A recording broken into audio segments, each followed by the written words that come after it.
Hello, welcome everybody. I'm Sergio, community developer here at Amplitude Studios, and I'm delighted to have with me. Hello, I'm Derek Paxton, the game director for Endless Legend 2, the game that we're going to be showing you today. Let's jump straight to the game. Here we are on the selection screen for Major Faction. Today we're going to be playing Necrophages, right? Yeah, we built the Necrophage for Warmonger players. They are great at going out and being at war. They are not built for players that want to go through diplomacy for most of the game or just want to peacefully build. There are other factions for that, but the Necrophage, they grow by consuming their enemies, the world, territories, everything. For those that may not be familiar, Endless Legend 2 is a fantasy 4X game, sequel to Endless Legend that came out in 2014. We had a long time to think about it. It's set in a new world. There are some new factions and also some returning ones. The Necrophage were in Endless Legend 1, and Warmongers there too. But they have a few new twists. One of the big ones is they can only have one city in Endless Legend 2. And then we did that so that players aren't really focused on the economic side of the game. They have plenty of attention to pay to spreading, to getting out there and fighting war. Everything goes back to their one core city, which is the hive of their queen. Mind. Yes. But it can be a huge city. They don't have an attached limit. So how many territories they can pull into their one city is unlimited, unlike every other faction of the game. So it can become a massive city. Straight from the beginning, that's your objective as the faction. Absolutely. Consume Sayada. That's your primary objective. So that's almost telling you from day one, day turn one, what is you need to do. So yes, let's start exploring, because that's something that we try to change a bit how 4X is doing. There is no need to make your city on turn one. You can take your time to explore and choose the best location, because it's really important as Necrophages, because as you mentioned, it's one city. So I need to explore a bit more to see where is the perfect location for me, my hive mind city. Yeah. So take your time when you're playing to look around as you're doing, trying to find that perfect location, because as you said, you will only have one. Seeing some minor factions out there that will become dinner shortly, I'm sure.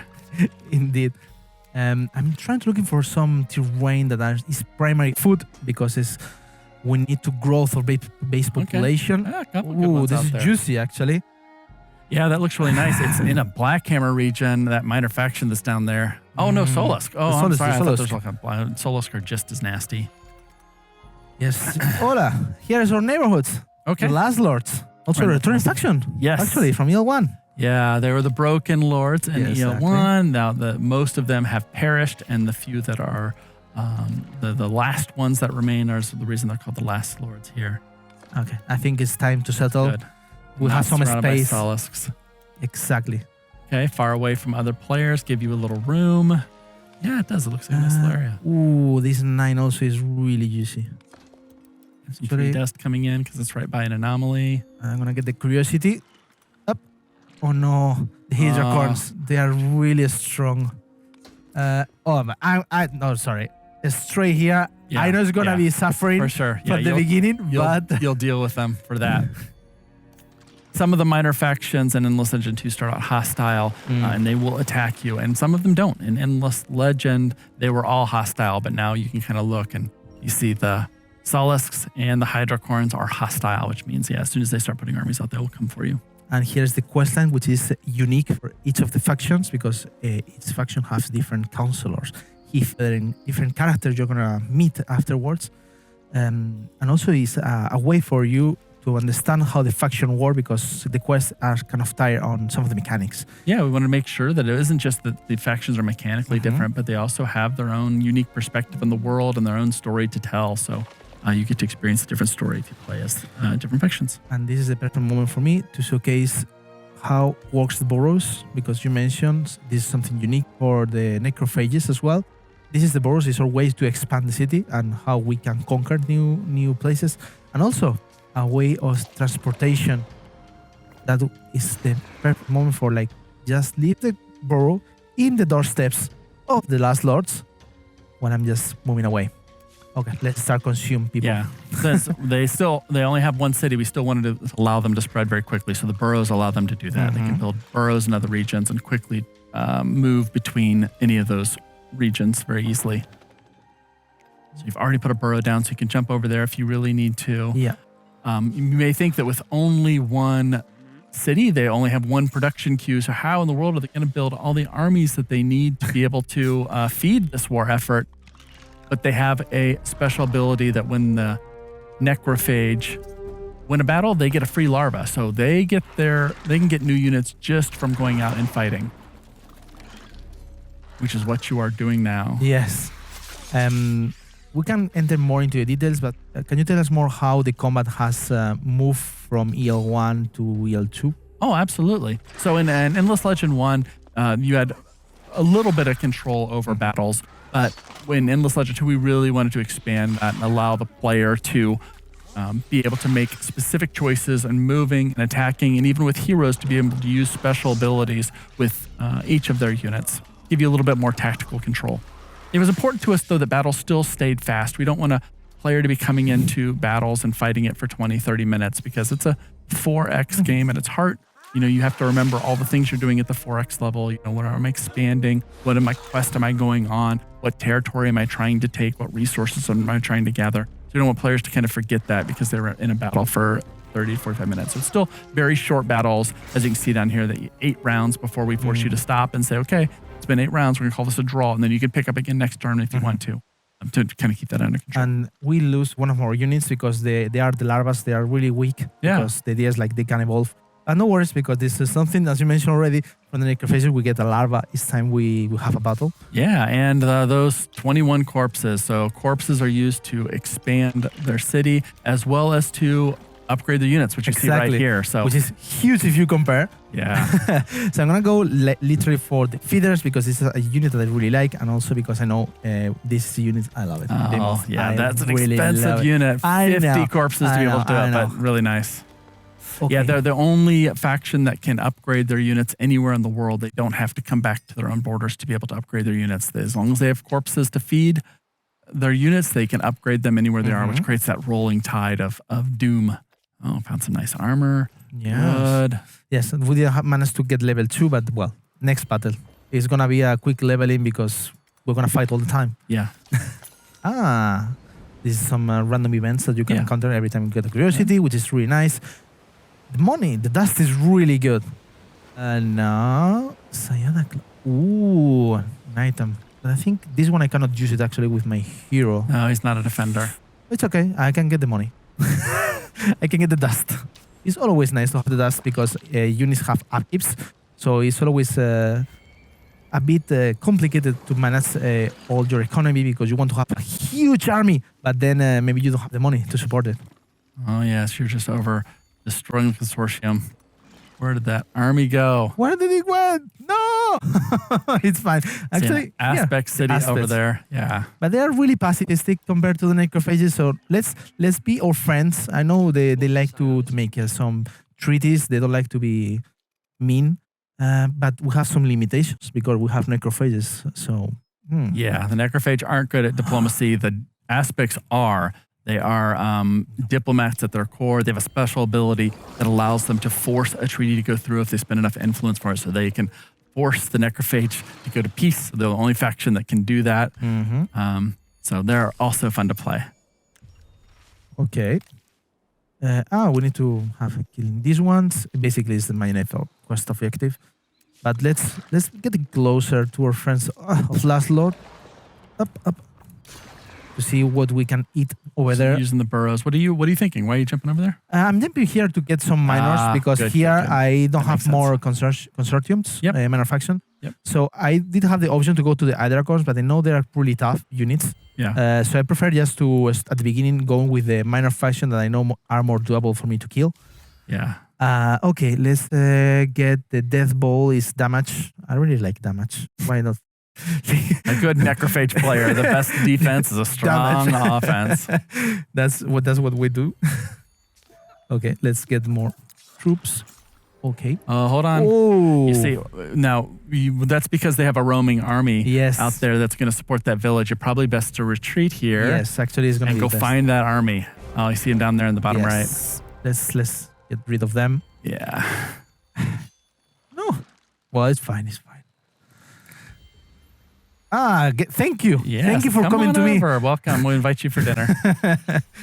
Now it should be very easy. I think. Yep. Why am I That's losing good. 1 unit? Come on. Take the loss.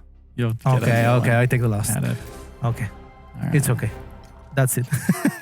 It was an easy one. I'm actually going to get some ranged units. It's always nice to have, to be fair. How is my city Stronger. quiz? Send you a message. Jumpers. Okay. I think they are just not happy that I'm in phase. That's okay. I understand their concern. Now we can have some laboratories, which is nice. Yeah, And such a good city location you picked. Yeah, Yes, we city's have growing 2 anomalies, quickly. and some districts have some adjacency bonus, so depending on where you are. So that's actually a really good one. And now we have some dust. Let's buy out things. We need to spam quickly. What should we do here? Yeah, okay, some influence. I'm not gonna say no to that one. Okay, let's keep expanding.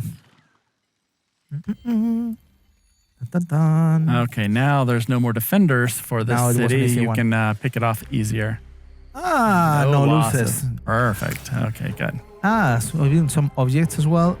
We have no space here, so I'm just gonna do some auto explore so they can explore it more, getting some curiosities, while I can just keep rolling the machine of the war. Yeah, if you keep them close together, they can reinforce your battles. So you aren't limited to just the units in your army to fight the battle, but you can also pull in one other army. So if you keep these 2 armies close by, they can both join and help support you. Yes, but the thing is, like, I'm seeing that they have really low HP, Yeah. which is not ideal, to be fair. This one is gonna be a necro drone because they are really faster on exploration phase. So I'm gonna just move quickly. And I think what we should do actually is jump to a future and showcase a bit more on how a game could be a bit of the mid game. All right. Okay, we're later in the game now. Yes. Looks like you've played a bit more. Found one of the natural wonders in the world. It's beautiful. Still partially submerged. We'll have to wait for the next tidefall to fully reveal that. It's kind of nice that you can kind of see the resources peeking through, so you know at my next tidefall, these things are going to become available. Yes. You can't use them right now. And also to explain a bit on how it was the game. It was a different game, to be fair. I played it on my own. Here, we were having not fun relationship with the last lot. They were not fun that we start growing our secondary outpost here, which is fair. I understand. I completely understand. We already experienced the first tidefall, something that we will explain in a moment. But here what we found. I found a fortress. So what are fortress? Yeah, when after tidefall happens, you have new lands revealed. They also bring new game mechanics, and one of them is fortresses, which means that there are some creatures that have set up a layer here. You cannot claim this territory until this fortress has been dealt with. Yes. But it looks like you have some heroes. Oh, Garog. Yes. Yeah, Lord of this fortress. This means they're high on damage, low on defense. So there's going to be a lot of damage being thrown back and forth between a Necrophage and a Garog boss and his henchmen. All right, let's see it. All right, let's go in here. We have more advanced units. A different hero this time. And also what I wanted to show to everyone, my beloved behemoth. Oh, the big expensive behemoth. The big one. Yeah, they are tanks for sure. Okay, let's move my units to getting closer. I have 2 ranged units that I need to protect the best I can, of course. And they have plenty of units, so let's start. What do we have here?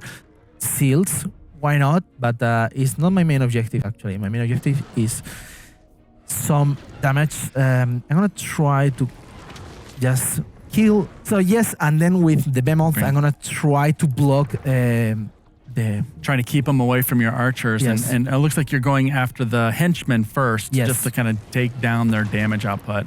Yes, and this one is gonna block the main hero because otherwise he's gonna straight on my ranged units, and there's something I don't want, to be fair. Yeah, they get attacks of opportunity if he tries to rush by the defender, so this should be pretty good. The AI will try to get as close to the range as possible, because if a ranged unit has an enemy adjacent to them, they get penalties. Here we go. Oh, he's going to take the hits and go for it anyway. Oh, no. It's probably a good move. The AI is nasty. It's doing good. It's doing good. Did you see him smack your behemoth and it just shrugged it off? 2 points of damage. Just nothing. His hit point bar didn't even change. That's why you love them. Okay. He's getting out of my damage. It's okay. I think actually I have a nice item. It's a consumable. I can use 1 time only, but it's worth for me. I'm gonna just actually yes. Yeah, consumable items are also new to Endless Legend 2, so they are powerful, but just like you Nice. said, only one time can you use it before it goes away. So basically, it was nice I take down that one because even though I'm gonna take, as you mentioned, the attack of opportunity, it is worth for me to just an AoE splash damage to all the ranged units. Yes, you'll get penalties to both of those units for doing it, Boom.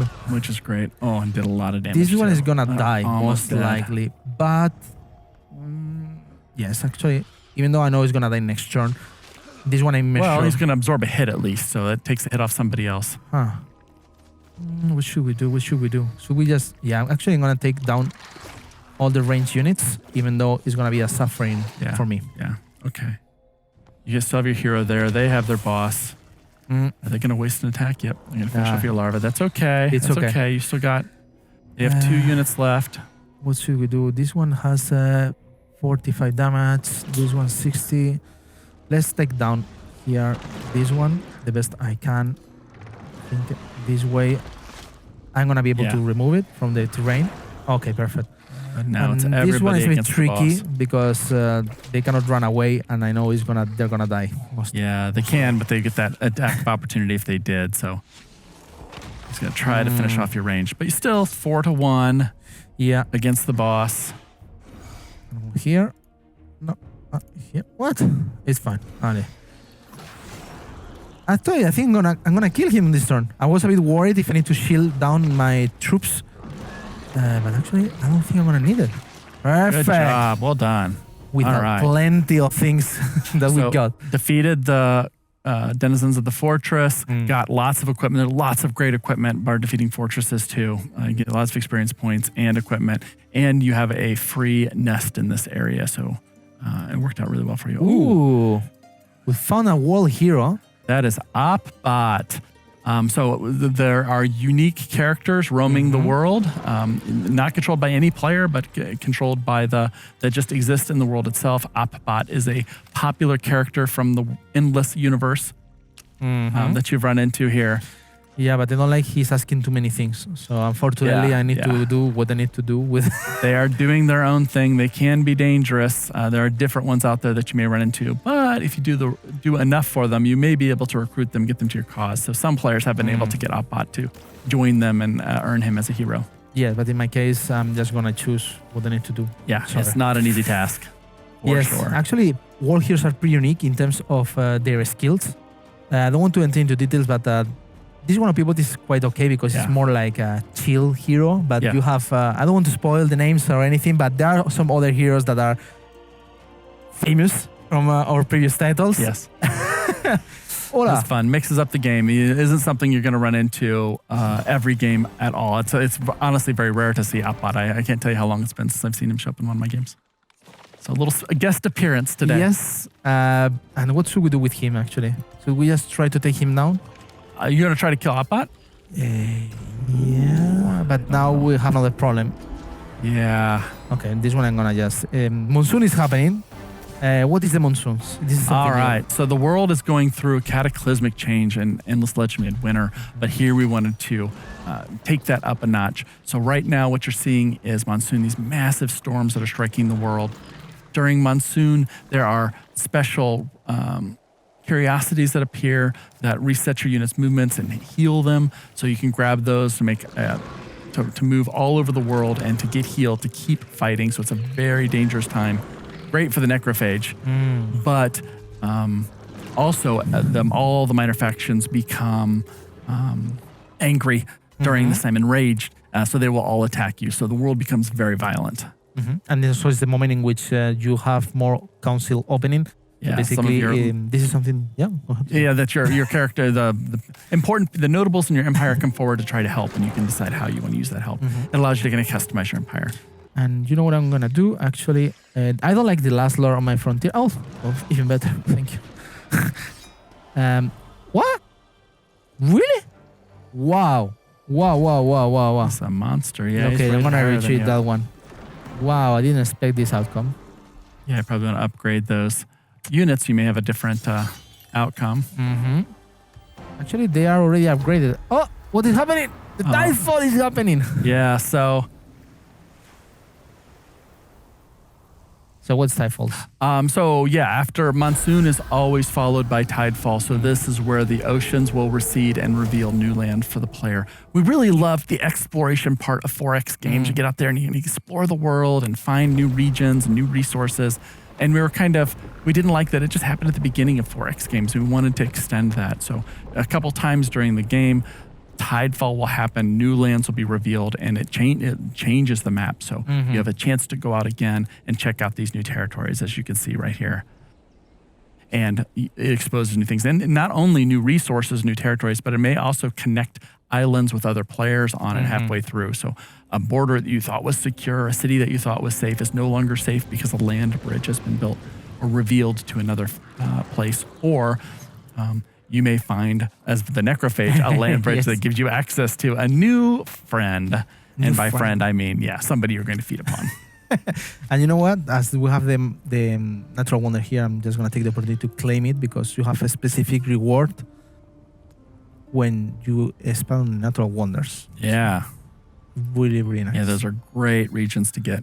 So that awakens. Yeah. And I don't want to spoil more things. I want people to discover everything. Also, you can see here the different terrains because we go down into the wall and the core of the wall. I don't want to spoil things. And you can see like the terrains here on the grid is really juicy. It's a way for us to incentive players to settle on these new lands. Yeah, the new world that comes up becomes very tempting. The water goes away from your existing lands, and with the water sort of food bonuses. So every terrain tile gets a food bonus based on how much water is adjacent to it. As the oceans go away, those food bonuses go away. So players are going to definitely want to start to look to the new lands to see what's down there for them. Another trend that is bothering my city, actually. But I think we should start going in because otherwise we can spend here hours and hours. That's the beautiful world of the 4X and strategy in general. But I want people to discover it. So this has been great watching you play. You cleared the land, got rid of that Doom Wraith, got the corruption out, and started to make progress. Even if you lost some battles to do it, you still recovered. Yes. Have been having fun playing the Necrophage? It's always fun to play Necrophages, to be honest. And also it's a different experience, right? When you play Necrophage, which is more warmonger, when you perhaps compare it for the Last Lord that are more economic based, right? Yeah. This is just one of the factions that you'll be able to play as in the early access, which comes out on September 22nd. We also have the very diplomatic aspects that can use influence to force treaties to happen and are spreading coral around the world. So they literally change the map. Our defensive-minded Kin of Sheridan, which are great for players that want to build up their borders and dig in and just build big connected cities. And the Last Lords, as you mentioned, which live and die by dust. They don't even see food in the world. They don't use food for any of their populations, but dust allows them to do everything from create new population to heal their units. And as long as they have a large dust repository, they are very, very dangerous. Nice. Well, we hope you enjoy the game. You try the game. Let us know all your feedback. We are always listening what the community wants to say, because we take it very seriously to try to get all that feedback and also try to see if there is ways for us to incorporate them the best we can, of course. So please just keep sharing your feedback with us and have fun. Yep. Thank you. Thank you very much. Bye.